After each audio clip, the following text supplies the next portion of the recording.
This is the MMA Takes Podcast. With your host, Brian Petrie. Let's go. Sorry about the late notice, boys. You're probably wondering, hey, I don't even need the fucking picks now. Everyone's already released theirs. That's probably true.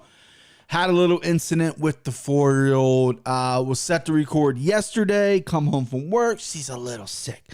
This girl is high energy. Never takes a nap. Loves to be with mom and dad. And I come home from work. Always opens the door for when I come home from work. She was sleeping on the couch yesterday. So I knew something was like, She wakes up from the couch, felt a little warm, had about 100-degree fever. We give her some children's medicine, Tylenol, whatever the fuck. Try to hopefully that helps. She does not eating a lot. Trying to get her to drink all that stuff. Being good parents, fall asleep again. And then I'm in here tinkering, getting the graphics all ready, right? And then she wakes up again. Wife is home with me as well. Wife had some things to do, but she wakes up again around 5-ish and 5 or 6. And then her fever is like 103.4. She was cooking. So wife took her to the hospital. I stayed with my little 11-month-old, almost a year old. Can't believe I'm saying that. I stay with her. Wife goes there and just, it's quarantine city. They thought she had COVID. They thought COVID was the culprit with that high fever. It was either COVID or the flu. They tested her for COVID. She did not like the thing in her nose. The flu, it's the same thing up her nose. Strep throat, they got to go in your throat. Poor little thing was getting poked and prodded all up and down that joint. Everything came back negative. Wife got tested. I was going to get tested if in fact it was COVID. It is not, but her tummy was sensitive, so they ruled her with a cold and a really significant urinary tract infection. The infection is what's causing the temperature. Right? So then I had a fist fight her almost literally to get her to take her medicine today, because the only medicine that they have for urinary tracts is in pill form. She's 4 years old. She can't take a pill. So they had to grind the medicine down. Now, when I remember when I was a kid, they had to grind that shit down for me because I couldn't take pills. I'm going to be vulnerable here for a minute. I couldn't take pills till I was like 13 years old, 14 years old. So I had to take fucking medicine when I got sick. They had to grind down pills and I had to fucking try to drink it. It is like drinking sand. It tastes so bad. It is impossible. So poor little thing. But, big brain dad, we got it to work. Everybody. She's doing okay. She's with her mom now. Her mom, one of the many companies my beautiful wife does, whatever. Her and her mom are having a little house party tomorrow. For the Blonde Daisies, theblondedaisies.com. Shout out to Blonde Daisies. If you're into home interior and just, girly shit, head over to Blonde Daisies. Maybe not my audience, but maybe not my audience, but maybe, I'm not going to judge if you're into that shit, but they're having a little party tomorrow. So the girls are over there, in-laws house, getting that ready. So dad's here cranking out this motherfucking podcast. Got some picks. This card was tough on me. Not going to lie. I'm not running from it. Okay. I was going to release my Mortal Locks, my dog, my Send Him Home, Slime Ball Parlay, possibly not do the podcast. But then I'm like, you know what? I ain't running from it. You know what I mean? I ain't going to run from it. One of the fights that I was looking forward to the most, Julian Marquez versus Jordan Wright, that fucking serial killer, is canceled, which sucks. But there's some good fights on here. Nate the Train is back. The main event's interesting to me because that's when Lad looked fucking filled out at 145. Don't know what this girl's thinking, trying to cut to 35. Stay at 45. You looked fucking great on the scales. You look bigger than Dumont. Co-main event, we'll get into all that. I want to address, some things. Not some things. Let's just talk about it, right? The UFC, this whole week of MMA Twitter has been wild. I'm a Twitters guy, okay? I stay plugged into the Twitters. Is there such thing as MMA Instagram? I know, there's some shit that pops off on Instagram, but I usually catch it on Reddit. Is there, do they call it, MMA Instagram? Is that, a real thing? But anyway, MMA Twitter, You got the John Jones thing that happened. Mike Winklejohn said he's not allowed back in the gym. It was kind of a weird move by Winklejohn. I get it, right? John Jones has been fucking up, but John Jones is still working with Greg Jackson. He's still working on Brandon Gibson. Mike Winklejohn, who owns the gym out right now, Jackson's gym, Mike Winklejohn owns it, controls it, said he's not allowed back in the gym. But the other coaches and maybe even training partners are just going to go train with him in the garage. He said he's got to prove himself. He's got to quit drinking, all that stuff, which I get. That's a good sentiment. John Jones took it well. Some deleted stories, maybe he didn't take it so well, so that's developing a little bit. You got Ariel Helwani still talking shit to Brendan Schaub. He called him up on the podcast. Schaub and Callan didn't answer. And, I don't, that's a fun one to me. You know what I mean? Because I dislike both guys. So it's fun sitting in the middle and just literally trying to decide, like, okay, I'm not biased towards either guy. Anything, I dislike either side. I'm right down the middle. So all I got to do is just listen to reasoning facts. And I think they're both in the wrong, which is actually kind of funny.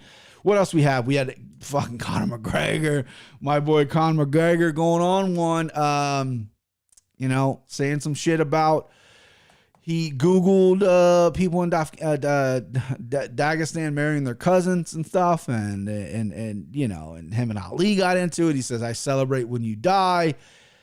I don't condone making fun of somebody where they're from and the religion or whatever like that. I mean, that's crossing lines. Like, I would never do it, but I'm also just a guy sitting at a desk. I'm not a professional fighter who hates someone. Even if I was a professional fighter, I wouldn't cross that line. I mean, I don't really give a shit what religion you are. I don't really care what you believe in or where you're from. But I like mean Conor guys. I don't like this sugary fucking strawberry Conor McGregor that was on Dustin Poirier Fight 2. Like, I don't want that guy. I want the fucking asshole. I want the guy coming at you is what I want. He might have went at him a little too hard. I kind of like the, Ali, he said, "I'll celebrate you when you die." That's funny. I mean, they don't like each other. Ali would probably say the same thing. Let's lighten up. Come on, people.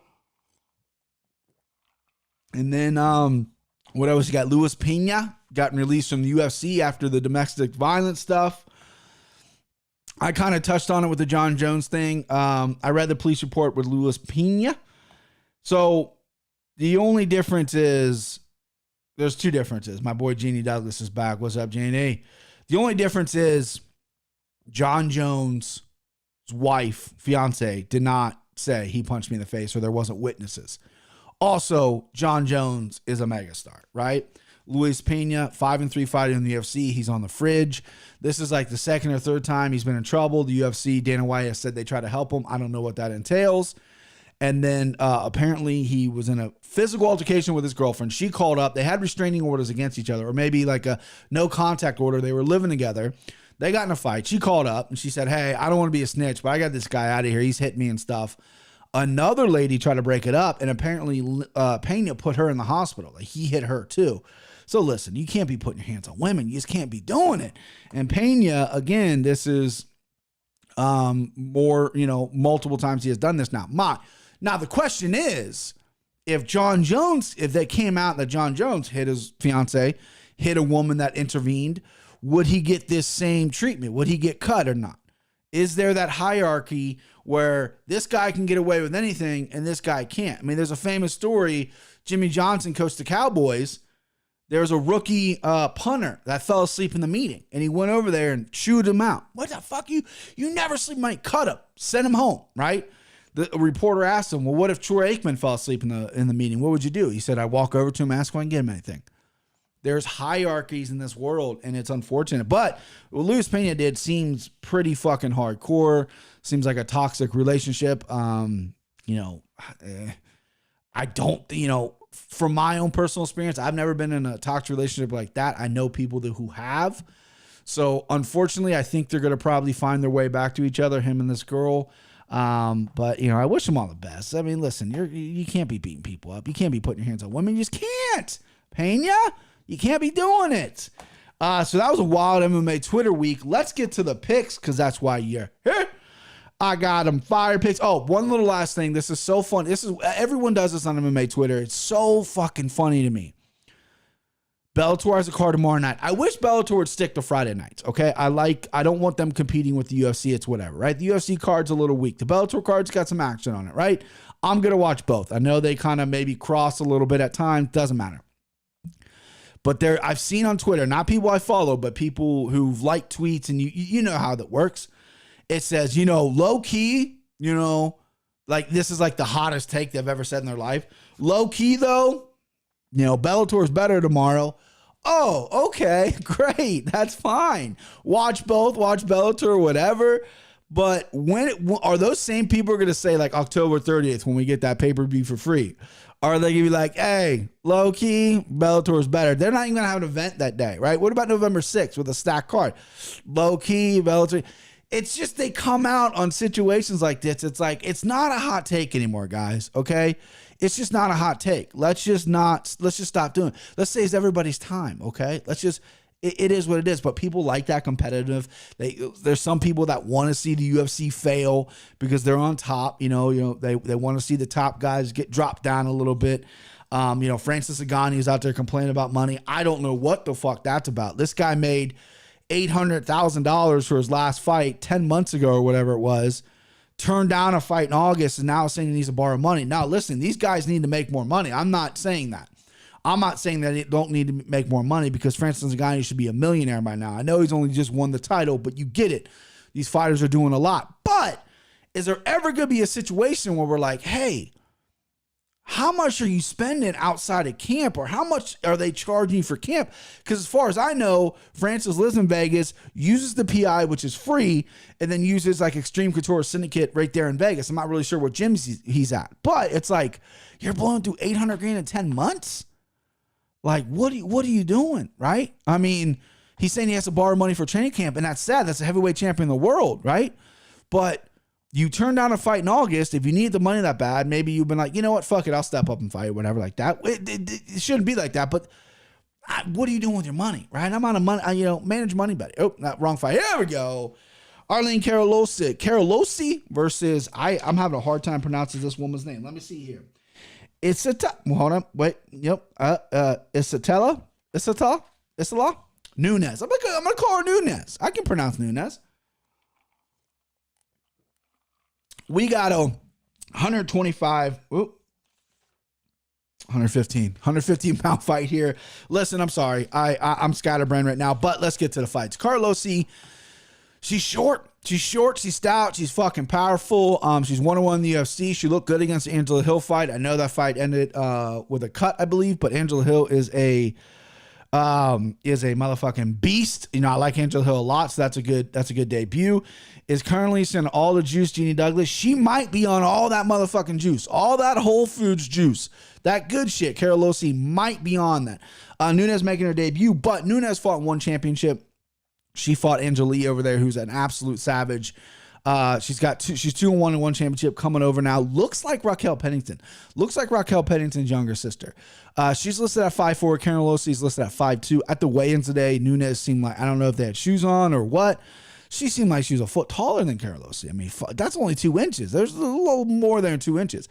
But Carlossi looked like an absolute fucking beast her last time out. She went out. She prioritized the finish. She got to the ground. She got on top. She pounded her out. This is when you're a short, stout, strong person, your advantage is going to be able to get on those hips pretty quick. And, Nunes has struggled on the ground before. She seems like she's more of a point fighter as opposed to a finisher. Has some finishes on a record. Is a good striker, but I feel like when she gets to the ground, it could be a problem here. Now, a lot of people want to take a shot at the dog. My boy Christian of this podcast, he likes taking shots at dogs in an opening fight. I don't mind that. I don't mind the dog play here at plus 145. These lines have moved. I got these lines yesterday. They're all over the place. I don't hate the dog play, if I'm being honest with you, for Nunes, but it's hard for me because Carlossi has fought Angela Hill and showed well, and then went out and got a finish in the UFC. Nunes, even though she's coming from a respected organization like One Championship, the UFC is still different, okay? It's still different. I looked up tape on her. I do like her striking. I don't think she's super explosive, but I think that, she could do well in this division in UFC, but I think Carlossi is just a fucking little mini Jessica Andrade-like muscle ball that's going to eventually get her down to the ground and fucking Donkey Kong punch her into oblivion. So minus 165 of Carlossi. I'm going to take it. I don't know if I'm going to bet this fight because there are some questions. Maybe I didn't do proper tape research on on Nunes, even though I think I did. I can't do my judgment until I see her in the UFC, right? The fighting and looking good outside the organization is one way to cap things. But you got to show up on the big stage and do it. So, I don't know. All right, next up, Brandon Davis, plus 160 versus Dana Batgreal. Dana Batgreal. This is a sick fight. These are both bangers, boys. These boys like to throw down. Brandon Davis, stud, saw him fight live in Atlanta. He beat Randy Costa on Randy Costa's debut. He got knocked around in that first round. Costa gassed out. Davis took over. Davis has fought some high-level fucking guys. I mean, look at the fucking murderer's row he went through, right? He's on a 5-fight win streak, I believe, 4-fight win streak outside the UFC. But look who he fought in the UFC, right? Okay, so Kyle Bochniak lost a decision. That wasn't a great decision loss. Steven Peterson, fucking Superman tattoo on his chest. Durable guy, but I mean, come on. That was a win, by the way. Excuse me. Enrique Barzola, okay, good wrestler, lost decision, get it, right? Zabit Magomedsharipov, who, I mean, might as well be undefeated, stud. No one wanted to fight him. He got that fucking Sulev stretch fucking leg tied up. Then he comes back and he rear naked chokes Randy Costa in an all-out fucking brawl. Then he Kyohan Kang, who's a stud, lost split decision. And then Giga Kakats lost split decision. And Giga is going to be fighting for the title probably if he keeps on his run. Then he goes outside the UFC, right? The competition's okay. It's not great, right? He's fighting some vets. He's fighting some guys with some winning records. 2 finishes, 2 decisions. One was a split decision of Brad Kelly. I watched that fight. Didn't know if it was really a split decision in my opinion. But Brandon Davis, that boy got them hands. That Mississippi boy got them hands. Dana Batgreal, this guy's just all power. I don't know how much technique there is in there. He's super tough. He's coming off 2 knockout finishes early in the first round. Well, one wasn't early in the first round. He's 2-1 in the UFC. His only loss is to Hali Antong. Both these guys are going to come out. I want to see Batgreal fight a guy that can take it a little bit. Brandon Davis has never been knocked out in the UFC. He's been able to take a pretty good shot. His hands are fast. His boxing is really good. He prefers it on the feet. Batgreal's one of those guys, I hate to compare it to him because he's had a rough fucking cut past 2 weeks, but Deontay Wilder, I mean, if he gets you out of there early, great, but what does he have second and third round, in this case for, an MMA? Batgreal's getting these guys out of there pretty early. Has big power, right? Swings big, but is his technique there? Brandon Davis is a vet. He's been in there with some good guys. You're giving me 160. I'm taking 160 on Brandon Davis. This is almost my dog lock, but I'm taking 160 on Brandon. You know what? This could be my dog lock. You know what I mean? Brandon Davis, I like this kid a lot at plus 160. This is going to be a test of, if I could live bet in the state of Ohio, I would. If he gets out of the first round, put all your money on Davis because I really think he's going to start taking over. Not saying Batgreal cannot sustain his power throughout the second and third round. He hasn't proven in the UFC yet. Davis has proven to be pretty tough, pretty well-rounded. So give me Davis. Give me probably by decision because Batgreal seems pretty tough. Davis has definitely shown his toughness. What do you think on the over bet? I do like the over. I don't have the number right now, but I do like the over. I think it's going to go to a decision. Thank you, Jeannie Davis. I think it's going to go to a decision. I think Davis is going to, Batgreal, he's durable. He's tough. Davis doesn't have the biggest power in his hands. I mean, he definitely has good boxing, but it's not like one-touch power. If Davis gets through that first round, baby, I like the over in this a lot. I think it goes to decision. I think plus 160 is a fucking gorgeous number. Sign me the fuck up. And let's go. Let's move on. I don't have a line for this. I'm sorry I did this yesterday. I could probably track one down real quick. Hang on. Lupi Godinez, who's taking this fight in 7 days notice. Oh, she that bad bitch, huh? She's that bad bitch. Up a weight class. Just dominated last time out. And she's stepping in up a weight class fighting Luna Carolina. Let me see the lines. I'm sorry. So Lupi Gonzalez is a minus 235. Carolina is a plus 190. Okay, so it's not on the screen. Ganez, minus 235, plus 190. You don't need a full breakdown from this. Lupi is going to take this woman down. She's going to beat her up just like she did her last fight. I love this fight. She looks like she's coming in healthy. She weighed in 121.5, 4 pounds under the weight limit. She's not a big 115. If there's an atomweight division, she might be able to fight in the atomweight division in the UFC, but Carolina has been exposed on the ground. She looked good her last time out, but that's just not going to matter. Lupi's going to get on those legs. She's going to take it down. She's going to finish her. I like the finish prop for this fight. I like this fight to go under. I'm not doubting Ganez anymore. I doubt her in the Penne fight, even though I thought she won that fight. I picked against her last time. I'm picking with her now. I like her stepping up. I like when fighters combine training camps. I think they're usually clicking. Their timing's still there. She didn't have to cut weight, which is even better. And you look at Chris Lieben, who fought. It was like 2 weeks within years ago when he fought. He looked great. And then you got Kazmat Chimaev, who did it in 10 days. He looked great. When you combine these training camps, you keep your momentum, you keep that timing, and when you don't have to cut weight either. She's up a weight class. I love it. I think GODINEZ is a great pick here. Could be my mortal lock for sure. Not going to be my mortal lock, but she very well could be. I'm not confident in her. All right, next up. Danny, wasn't it Hot Chocolate? He's got a fucking cool nickname. Hot Chocolate. Danny Roberts fighting 2 years off, plus 215 versus Ramazan Ameev, minus 265. This fight's tough for me, and I'll tell you why. Danny Roberts, I think, is very talented. I think he's a skilled guy. I think anybody that's been in the room with Danny Roberts is going to tell you this dude's got it, right? Problem is he slows down a little bit, has a little bit of a chin issue, is a good grappler himself, has good striking, has good knockout power, just really doesn't seem to put it all together. He's on a break now. How is that going to affect his timing? How is that going to affect his defense with a guy that doesn't have the best chin? Ameev doesn't have the best striking, but he can get wild in there. I mean, the guy's a wild man, right? He can get in there and he can fucking catch it, you know? Danny Roberts is coming off a knockout win, though. Ameev is coming off just destructions. Anthony Rocco Martin was his only loss in the UFC.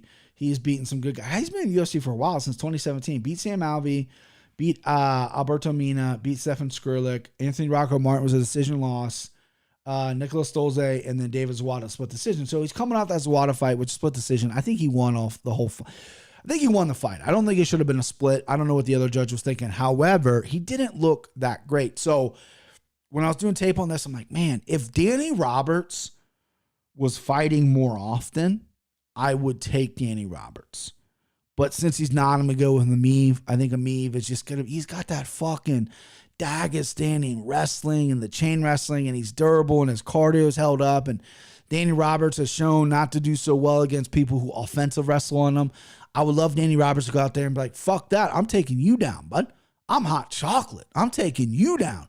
I don't know if he's going to do that. I think his game plan is going to want to go in there and strike with Ameev, try to stuff his takedowns. I think that's a bad plan because that's what everyone wants to do with Ameev, and he seems to figure out a way to fucking make his game happen. So I'm going to take Ameev here at minus 265. I don't love it. I have written down on my paper here, flirt. I might flirt with Danny Roberts at plus 215, put a little bit on him. I'm going to pick Ameev.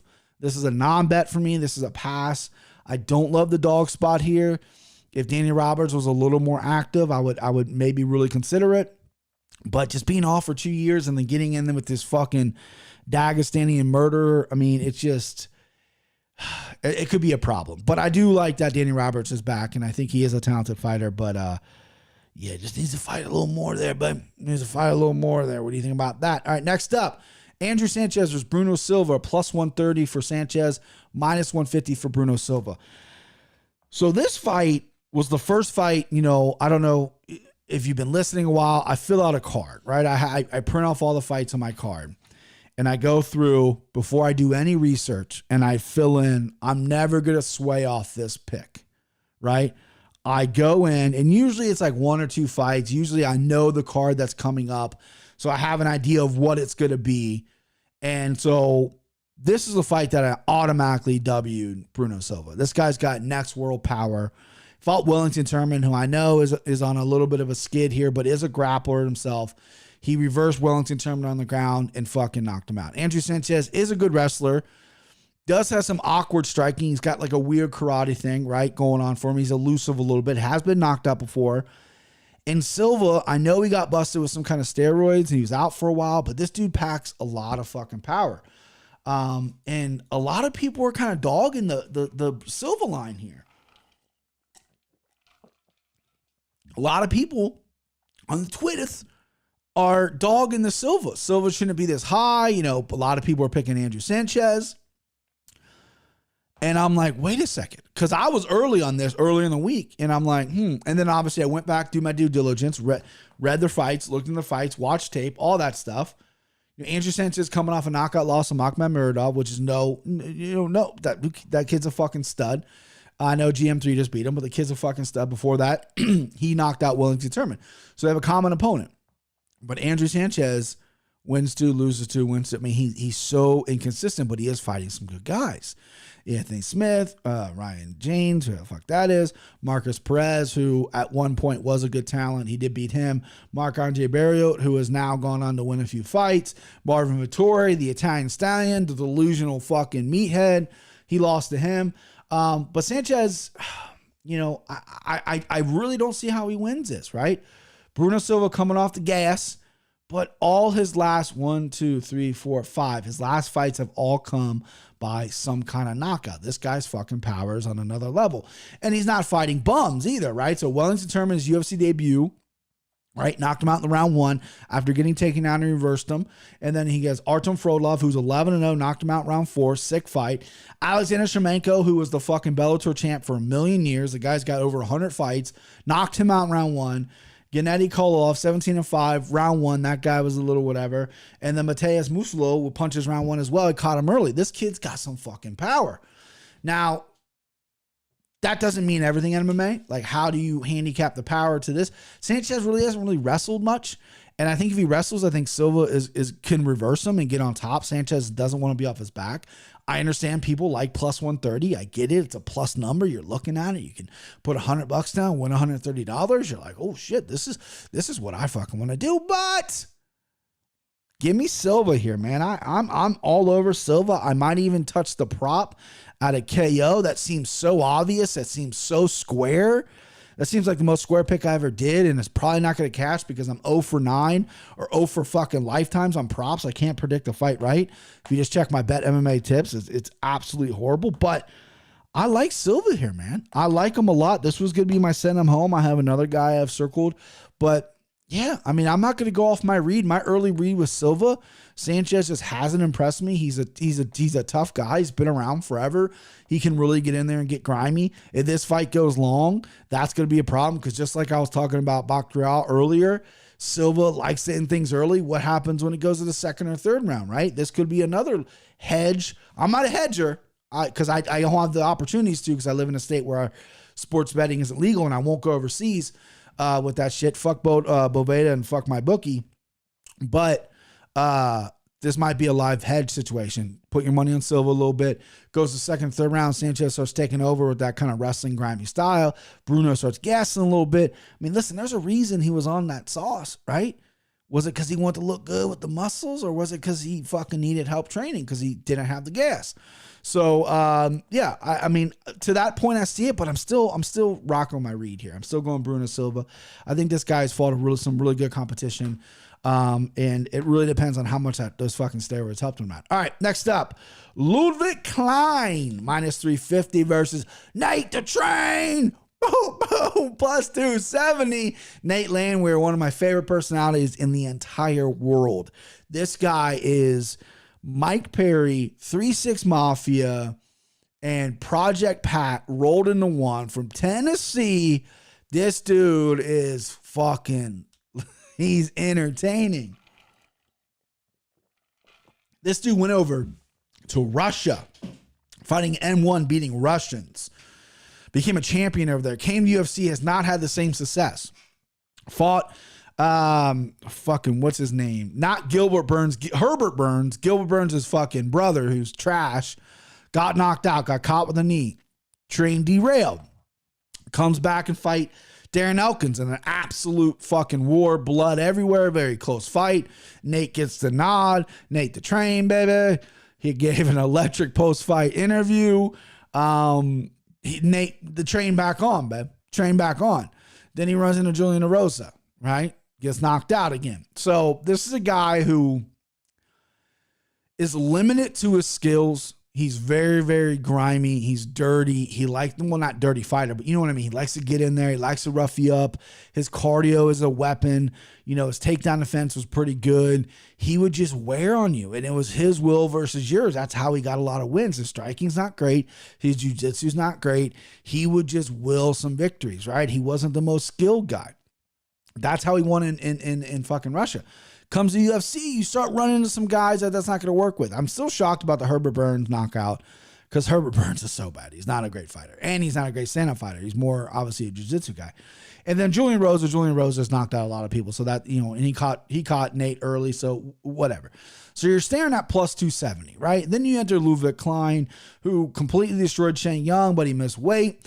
And then he comes back and fight Mike Trezano, and I put a whole fucking lot of money on Ludwig Klein in that Trezano fight. I came on these podcasts and I swore up and down on Ludwig Klein. Again, I get the little fucking googly eyes for the new guys.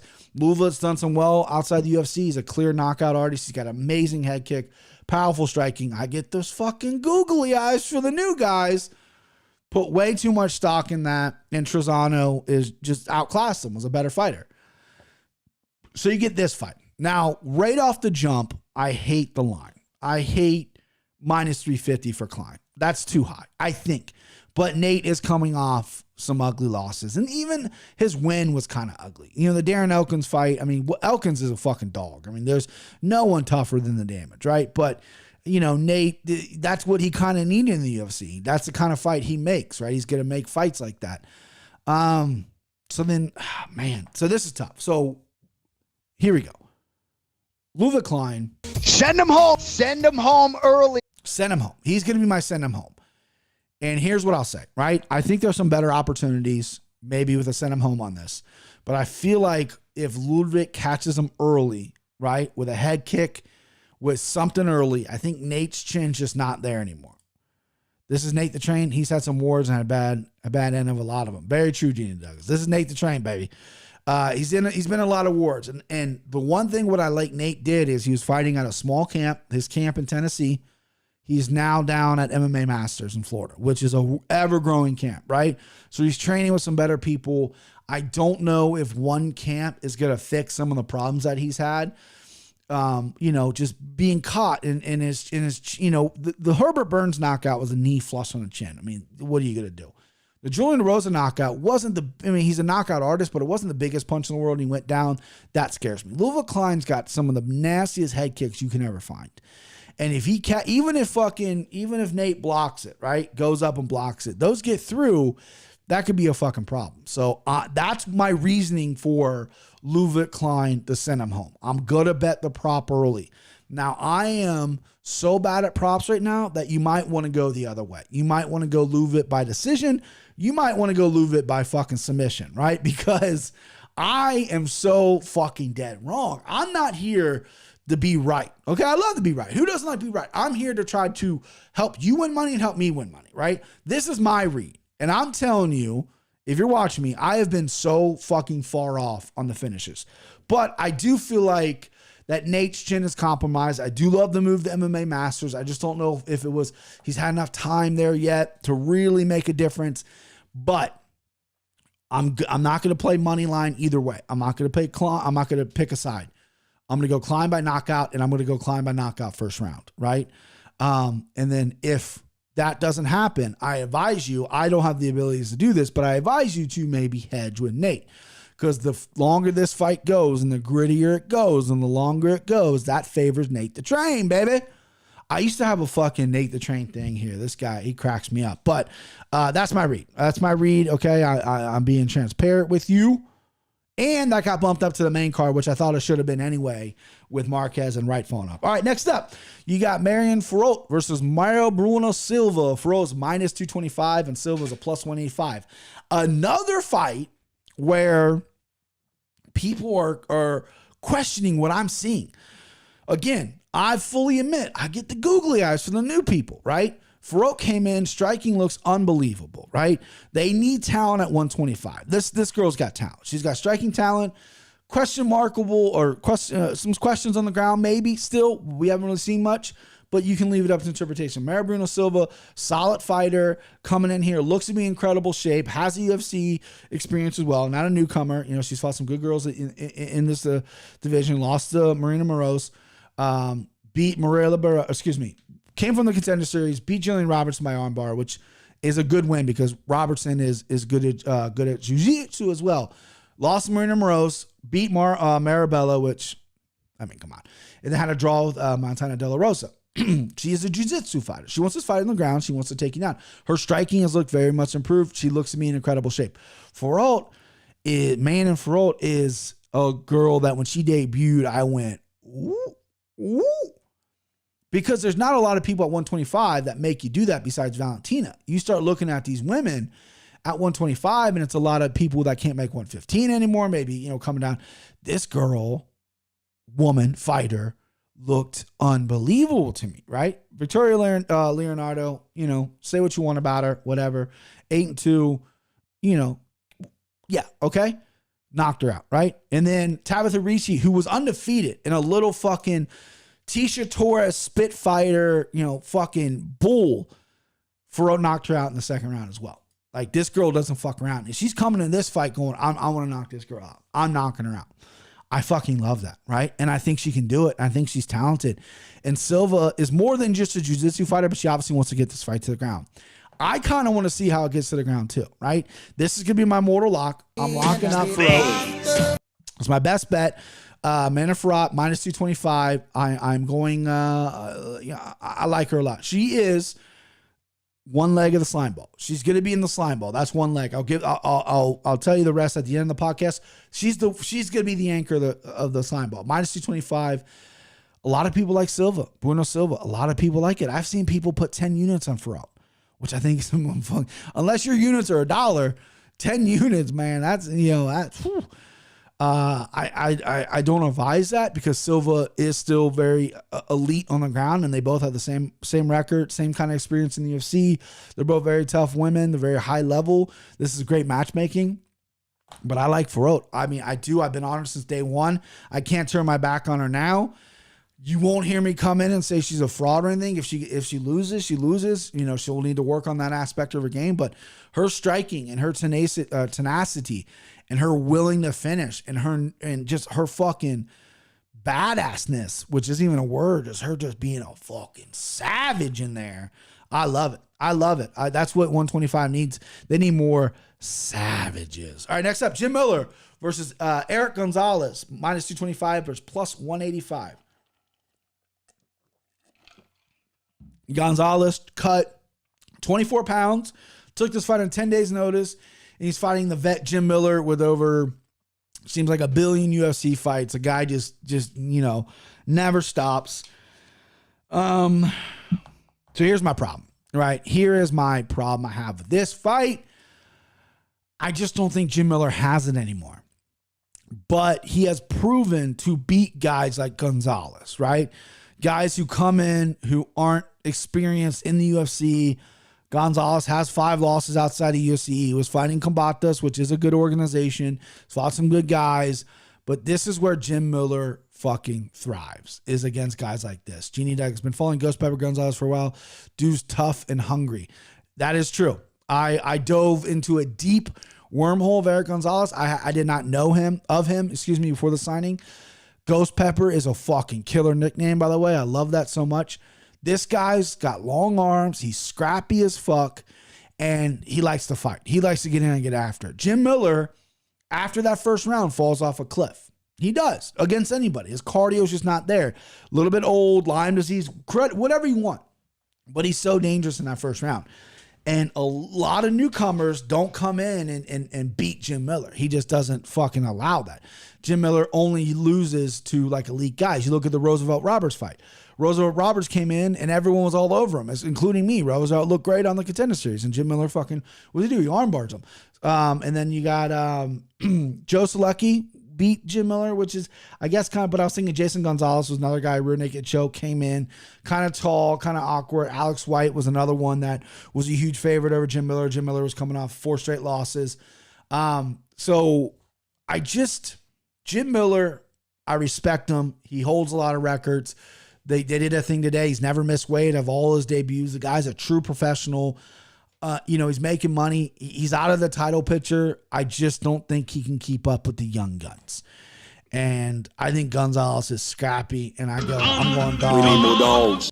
We need more dogs, baby. This isn't a dog-heavy card for me. I haven't gone dog hunting much.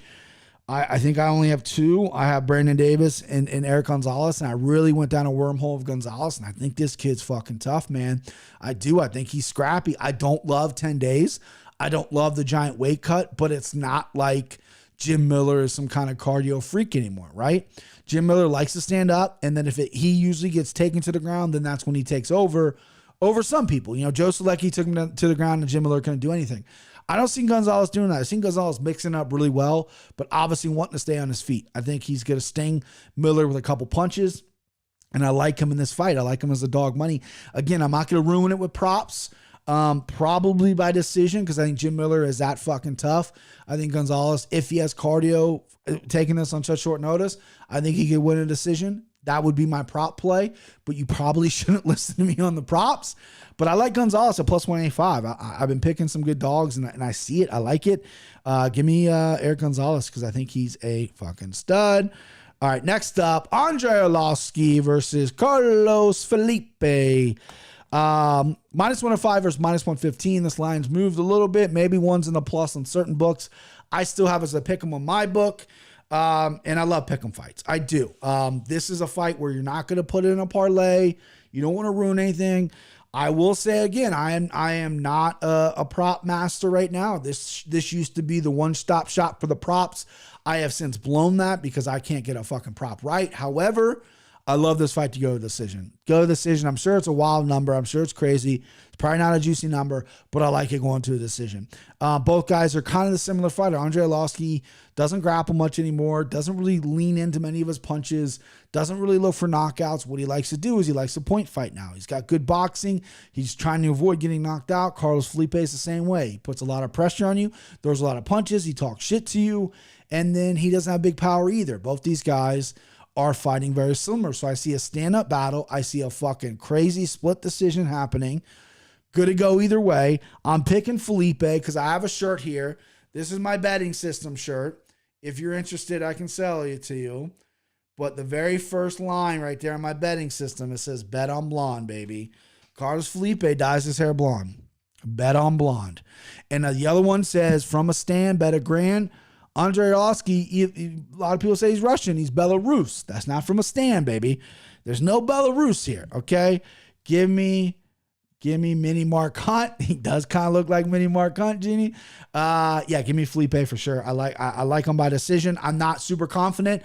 I think I am going to bet this fight because I like being on the right side of pick'ems. It makes me feel smarter. It makes me feel superior. But I'm not going to add this to a parlay. I'm not going to touch anything with combining this with anything. This is a single bet, whether you go decision or you go Felipe or GARNELOSSI, whatever. I'm picking Felipe and I'm picking decision. This is a single bet. All right, next up, main event. Norma Dumont plus 115 versus Aspen Ladd minus 135. Aspen Ladd looked absolutely incredible at the weigh-ins. 145 is clearly her weight class. Quit fucking around with 135. You're going to kill yourself. Norma Dumont 1-1 in the UFC, I believe. Here's the problem. I really jumped into Norma Dumont because I didn't know much about her, if I'm being honest with you. Right? Yeah, so she's 2-1 in the UFC, excuse me. But the one thing that keeps coming back to me is that Megan Anderson knockout, right? Norma Dumont is a good grappler. She's pretty well-rounded. Has a good win over Felicia Spencer, who I think is a great grappler, who I think is really good at 145. Ashley Evans-Smith, she completely dominated, but Ashley Evans-Smith hasn't been relevant in many, many years. The Megan Anderson, right? And I think Megan Anderson's a good fighter, right? But she just got slept bad. That scares me. Aspen Ladd, this freak show kind of a woman fighter, excuse me, I keep saying girl. She's a grown woman, guys.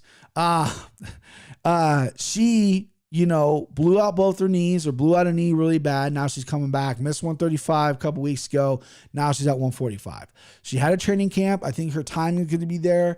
Everyone thought she was going to be severely undersized. I don't think so, right? The only time Aspen Ladd has struggled and lost was against Brandon Randomie, where she got caught really early. Aspen Ladd's a bulldozer in there. She's strong. She's big. She can take you down. This is going to be a battle of the wills here because they both implement kind of the same game plan. I see a lot of people picking Dumont. I get it. It's a plus number. It's a sexy number. I'm going to go Aspen Ladd here. I'm not overly confident with this pick, if I'm being honest with you, but I think Aspen Ladd is just the better fighter at this point, and I'm going to go Aspen Ladd. Aspen Ladd for the dub here. And that's it for the pick'ems. Let me give you my slime ball here. Let me go over my notes. Try not to dead air this as much as I should here. But let me go over my notes here. All right. So, slime ball. Lupi GODINEZ, first leg of the slime ball parlay. She's minus 235, excuse me. I should actually do this on my phone so you guys will know the numbers. Jeannie Douglas chimed in. What do we got here, bub? Want dime piece Dumont to win, but Aspen's going to be fighting for a career bid of hers. Yeah. Dime piece, really? Okay. I got to give Norma Dumont a little bit more of a look-see because, I mean, I've heard a few people say she's quite a looker, but I got to check her out, man. I guess I've missed that one, huh? All right, so my parlay, my slime ball parlay, Lupi GODINEZ, and she is a minus 235 on the Barstool Sports app. Then we're going to go Bruno Silva. He is a currently minus 162 on the app. And then we're going to go Manon Ferrot. She's a minus 240. That is going to bring this parlay to a plus 229. Probably going to put a unit on it. If you don't like Silva, swap out Silva with KLEIN, who I think is decently higher right now. No, KLEIN is a minus 143. There's a lot of ways around it, but that's going to be mine. Plus 229. I'll post all my bets tomorrow. Thanks for rocking with me, boys. Jeannie Douglas, you're awesome. Yeah, that's it. That's the pick 'em, baby. Likes and subscribe. MMA Takes Podcast on Twitter and IG. I need to get my IG game back on. I know I say it every fucking time. All right. That's the live show. Thank you, boys.